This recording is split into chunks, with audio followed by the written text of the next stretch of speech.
Shalom.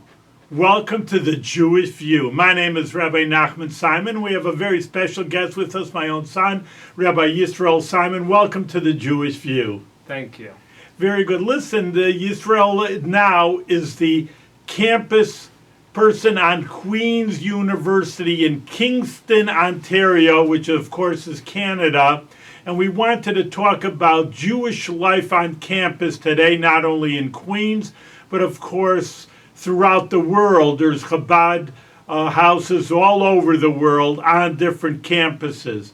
So first of all, let's try with the local over here. Start with local.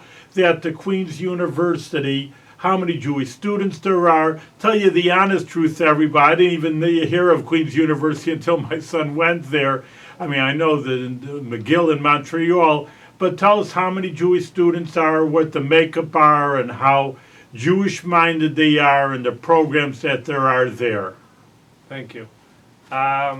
It's hard to get a good, an exact count on how many Jewish students there are, so I always tell this joke that when we got there, there was 1,500 Jewish students, and then the next year it was growing, and then there was 1,200, as the assessments from the local Hillel changed their protocol on how to actually estimate.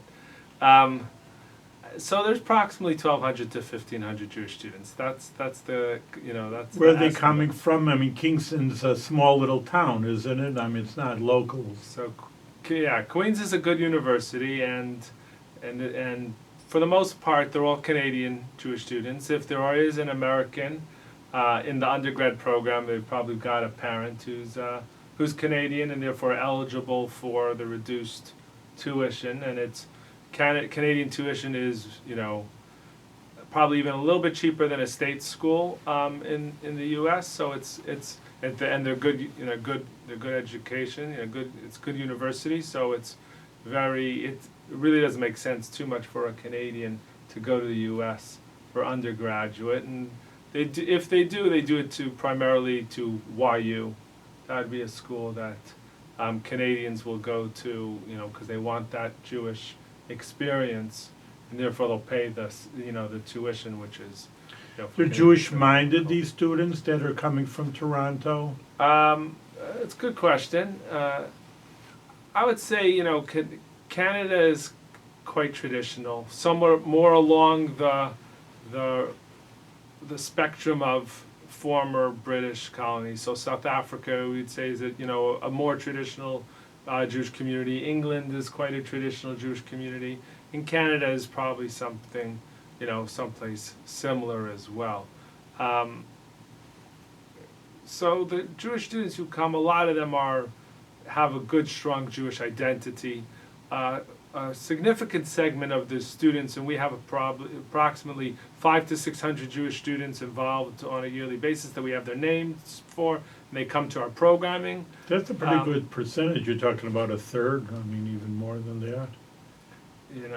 Yeah. So they're quite traditionally minded, So I won't say it's easy to get them in the door because you always have to work, but there's a decent amount. And of those 600, there might be, maybe 100 or 150 have gone to a Jewish high school. Oh, really? So, right, so, they're not, wouldn't say they're religious per se, and specifically as well, the ones who go out of town, and most of our students are from Toronto. I'd say about 70% of the Jewish students are coming from Toronto, and it's, some from Vancouver, Ottawa, fewer from Montreal, because Quebec subsidizes university education even stronger. So it's almost, I think it might have just gone up $3,000 to $4,000 a year cheap, tuition. So and if they're good enough to get into Queen's University, usually they can get into McGill. So if you can get into McGill, and you're paying $3,000, it's hard to justify moving out of town, and paying an extra $10,000 to $15,000 just on living expenses, together with tuition, which depending on the program you're on might be $8,000 to $11,000 as such. Mm-hmm. So that's a little bit the wider. So what kind view. of programming may they come to? The Friday night always is big on campus, I know. So Shabbat dinner is something that, a lot of them have experienced at home, and as well as is an easy entry point for the students who are now away from home and looking for a Jewish community, just a sense of a family, belonging, community to reach out when, in the new place. And depending on the semester, I think, students are a little busier the second semester, but we would average 110 Jewish students for Friday night, and 70, 80 by the second semester as well on Shabbat dinner. So there's a lot of students there, and They participate in they some way or participate, another. yeah. Well, the virus, of course, has hurt, all institutions around the United States and Canada, around the world. People stayed at home and everything is Zoom. They don't want to come out. And how did it affect the participation of the college students? Was there even college? A lot of times they even just said everything is Zoom and they don't even show up in some colleges. Yeah, so it's tough, primarily for the students. This past year, 2022, there was another wave, and when I was speaking to the students, for some of their classes were online, I was asking if they were live. No. So they were online, they were not live, and they were actually the same class from a year before. So the professor had just had a taped class. I mean, it's not, when you're paying tuition, it's not necessarily a good feeling, right? Because, they're just doing, and as well, it makes it difficult. If it's not live, it's difficult enough, on your own spectrum. You can ask questions, So they have TAs, and you can do it outside of the lecture, but you need to make the time. So you have to be very committed and scheduled, which takes, in general, is perhaps difficult for any 18-year-old and 19-year-old. And so it was not easy for them. They wouldn't be getting out per se. We would try to do, depending exactly on the public health protocols of what was in, we would have some in-person events. We had a tent outdoors, so we were able to have Rosh Hashanah Yom Kippur, 90, 100 people, with safe space and such. As things became colder, November, October, things were more difficult. We did more to-go programming. We did more Zoom programming. It's not really fun for anybody. So hopefully. Is it pretty much over with now? I mean, the college season is going to start again. I mean, people are, I just know in America people don't demand masks anymore anywhere. They suggest it, but they're, so therefore, I guess the fear of the virus, or maybe the virus itself, has been diminished. Right. So, there's the virus, there's the fear of the virus, there's PR, and then there's liability. So sometimes when there isn't even a fear of virus, the last two are enough to change scare people, right. This past March 2022 was when things opened up for Queen's University. It wasn't safer then, the virus was rampant, but they had paid their penance and they were closed for longer than other universities. So we started having in-person programming back in March, right before Purim. Purim and Pesach, again, you could tell the students were, wanting to join, and when their opportunity was there, they took that, and we were starting to fill up the house again. We had a mental health Shabbat awareness, which we do every year for the last 10 years. We had a speaker from leading breakout discussions, came in from Toronto, and 75 students came out for that, second semester. Showed that there was an appetite to get back involved in person, wanting to reach out, and that certainly was heartening for us. And we hope that this coming year we'll be again back,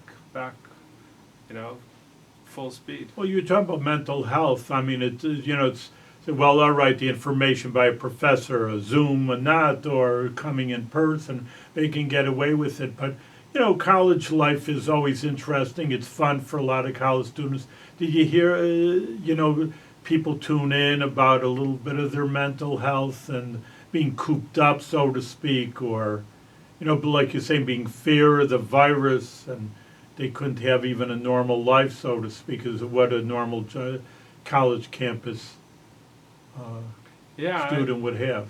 certainly. I mean, I think there's a lot, a lot of different aspects to the toll it takes on mental health. One is the physical. You don't see people, so first of all, if you already have issues, there's less for people to be aware of what issues one's going through. Not seeing people isn't healthy, but then there's other aspects as well, from that the lockdowns and the rules take a toll, which is the ice on the school work, it takes a toll, right? Half of the stress the students are on is they got 3 exams and 2 things, and if they are late or behind because of they didn't have the same perhaps structure and as such, so now there's just like that, there's going to be added stress on them when it comes exam season, and they're staying up they're not then eating right and sleeping right, which again all takes a toll. So there's a lot of, I think, different aspects to it.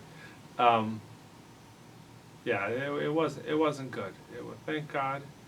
Hopefully it's over with and people can get back to their normal lives. Yeah. Now, you're, like I said at the beginning, you're doing nice work and, of course, excellent work at Queen's University, but part of the Chabad situation is just they're all connected. And do you know the numbers of Chabad on campus, number one, and getting together? I know that there are conventions I don't attend myself for in Delmar and not on campus, but tell us a little bit about maybe a general idea of what Chabad is doing, Jewish life on campus.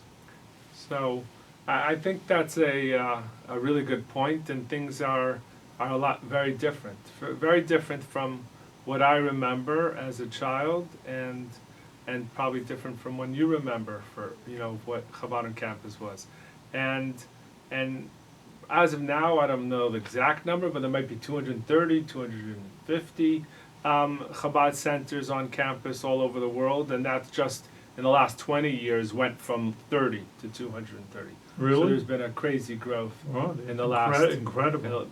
Probably about 20 years now.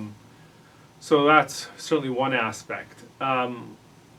Besides for all these university students now having the ability to connect with Chabad and all the amazing programming at university, just like you say, the cross-pollination is such when you've got one friend going on one campus, and we have we're sister's the president of Chabad at one university, and the sister's like, well, you got to get on the track there and get involved and make sure you carry on the family name and become the president as well. Obviously, friends go from one university to the other for weekends and such, and people are like, oh, that's let's say hi to the rabbi, that's the best place to be for Shabbat dinner. And there's always going to be this reinforcement as well. So certainly that's good for the students, as just having friends even going to a different Chabad.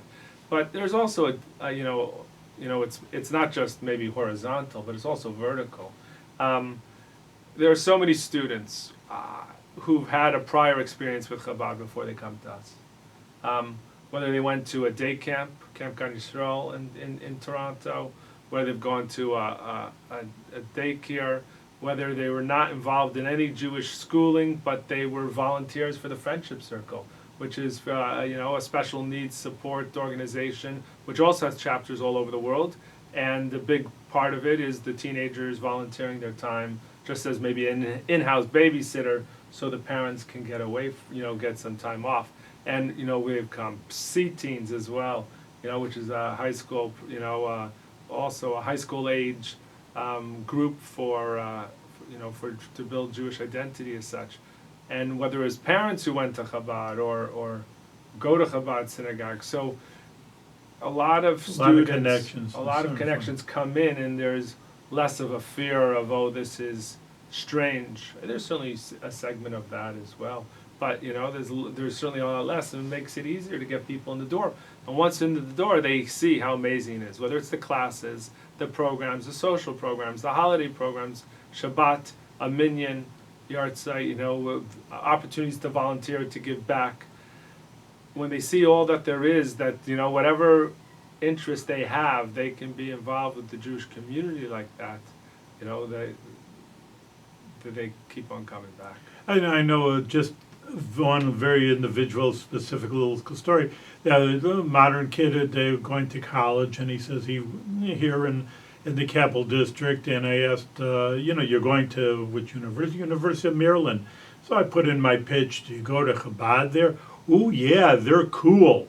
So I mean, here I was a little taken a little bit bad. Usually you say, oh Chabad, they're Orthodox and they're too Jewish, and just for a college kid to say they're cool just shows that Chabad is doing something. They're relating to these kids on campus, and you're right. There's so much backup from just so many institutions. Again, you say I've been around a long time, even though I tell everybody I'm 29. But in any case, that the people would get 25, 30 kids on campus, and wow, you're really doing something here. Chabad, no one knows them. I mean, you're talking literally 50 years ago, and whoever heard of Chabad, you'd have to say, what is Chabad? And oh, it's a Jewish organization for outreach, and you'd have to explain it. But like you say, it's so much related to different either children in every little city here, cities that I never heard of. Like I said, I never even heard of Queen's University when I was younger. That there are just so many facets, and they're everywhere. And you just see teams, they gather in New York, there's thousands of kids. Oh, those kids are high school kids. So when they see Chabad on the campus, okay, I know them. They're really great. I mean, someone to go to New York with them, they obviously are really connected in some way or another. So, really to get 100, and you're doing well and excellently. Like I say, on the other hand, you have a lot of campuses are just getting a lot of kids. And also, the Orthodox community is growing also. You have a lot of kids going to yeshivas. I mean, this maybe not really Canada, but I know New York City, and they come to the New York universities. And yeah, I just came from a day school, like you were saying before, or a yeshiva. And of course, at least Friday night, let alone classes and, interesting programs that are put on that, that they want to go to. I think that's a good point you were making about this student who went to University of Maryland, and I think it speaks to the Lubavitcher Rebbe's vision and success, and a lot of different components of it. Certainly, if you build it, they will come. We see the growth of all these Chabad houses. The first Chabad house on campus was UCLA in 1969 or something around that. So obviously you have just the growth of impacted and compounded over the generations. It's been 50 years, but on top of that as well, the Rebbe's vision as that. Certainly, as a Lubavitcher, as a religious person, we don't need to sacrifice what we believe in to attract people. The Rebbe spoke about this many times, and we certainly see this, from the teaching of Pirkei Avot and Aaron the Kohen Gadol, who would draw Jewish people close to Torah as opposed to compromising the Torah to bring it to people. This was certainly a point the Rebbe made many times in many different fashions and ways. And we certainly see this, like you say, that the Chabad on campus is cool. Irrespective of majority of the students coming through the doors, don't look like us and aren't of the same level of religious observance. But that really, so one would have thought in the 70s it was a very a non-popular position to take, that our similarities or things we have in common, or just what attracts people to Judaism, is a lot stronger than the superficial, or not even superficial differences, the external differences between everyone else. The rabbi has a beard as such, and there's a different. Will anybody interested in coming to such a thing? And it was certainly more difficult in the 70s, for whatever cultural ways, to a certain extent. And nowadays, that a lot of this is, like the student said, it's cool. It's a place to be. And the Rebbe would often say that people want something sincere, and they want something strong, and this, we certainly see the students react positively to a way of Torah, Torah tradition, Torah uncompromised. We certainly we'll have a discussion one-on-one for people are interested in learning and they have questions and they disagree, in a peaceful, serene, happy discussion, and in general, the Jewish people of all shapes and sizes and religious observances are happy, and certainly welcome, but happy, and find a place at Chabad as their home. It's excellent. Yeah, it really is in a certain sense amazing because kind of what you were saying, on one hand people say, well, how do you relate to these kids? They're modern and they're not religious, and of course, like you say, with a beard and you're, very religious and Orthodox, if you want to say that, but we're not just Orthodox, we're Chabad, and it's something to the great foresight of the Rebbe could see that truth. A Jewish person sees the truth of things, and that they gyrate to Judaism. Of course, like I said with that student school, do so many great things over here that are just, kids just have fun, just that they want a Jewish life, but they don't want just stand up, sit down Judaism, like I would say, just do this, don't do that. They want to see the vitality. It's, again, the Hasidic philosophy also that illuminates and gives meaning to life.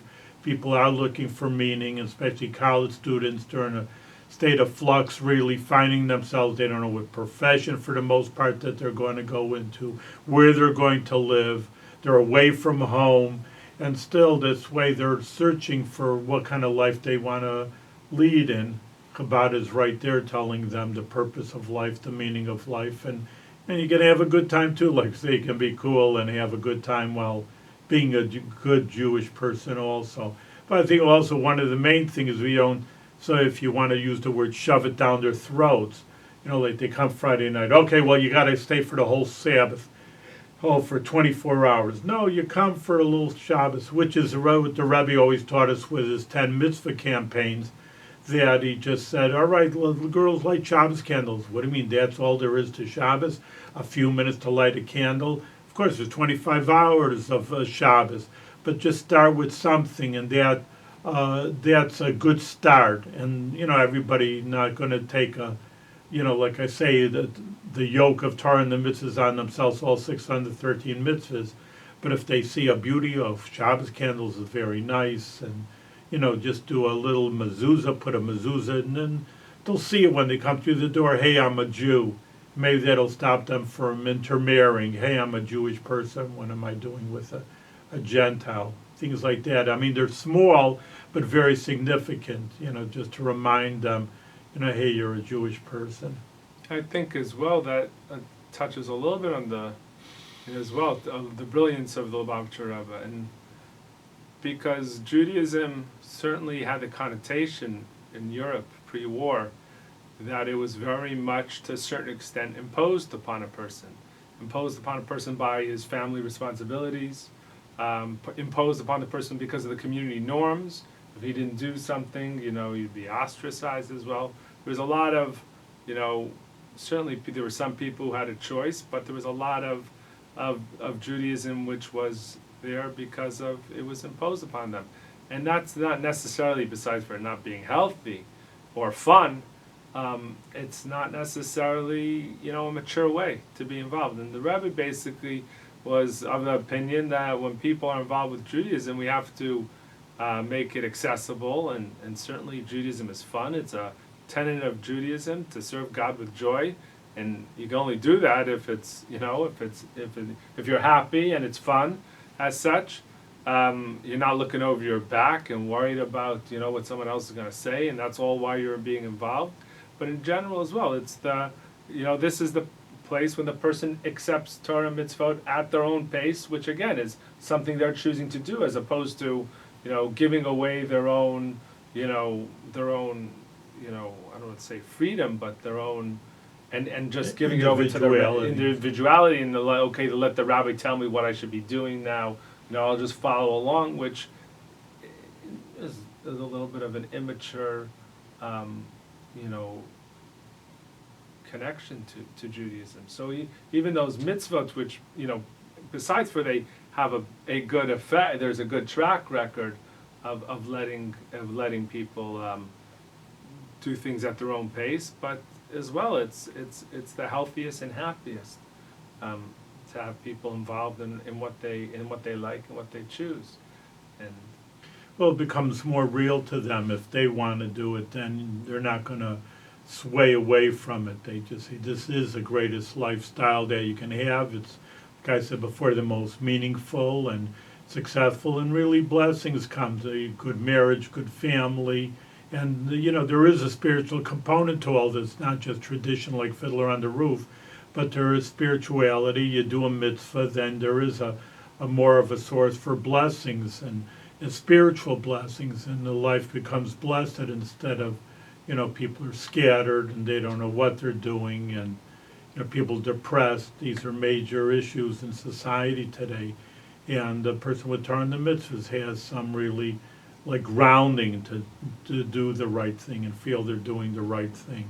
Yeah, that's another good point, and that's something we try to do as well, just by during, whether it's a traditional Shabbat dinner, is we know in Kabbalah the beginning and the end are connected, and we try to bring that depth of tradition, of the Kabbalah, of the mitzvot, and describe it so during the Shabbat dinner, what's the kiddush, what's the purpose of Shabbat, what's the idea of any of the mitzvot and traditions that we have, and we try to show the depth and bring it out, that give them a little bit different aspect, a different maybe angle to something they might have done their whole life, maybe something is new to them, but to show them that there's the divine, the connection to the divine through each and every mitzvah, and that's something as well which is important as an access point for the students.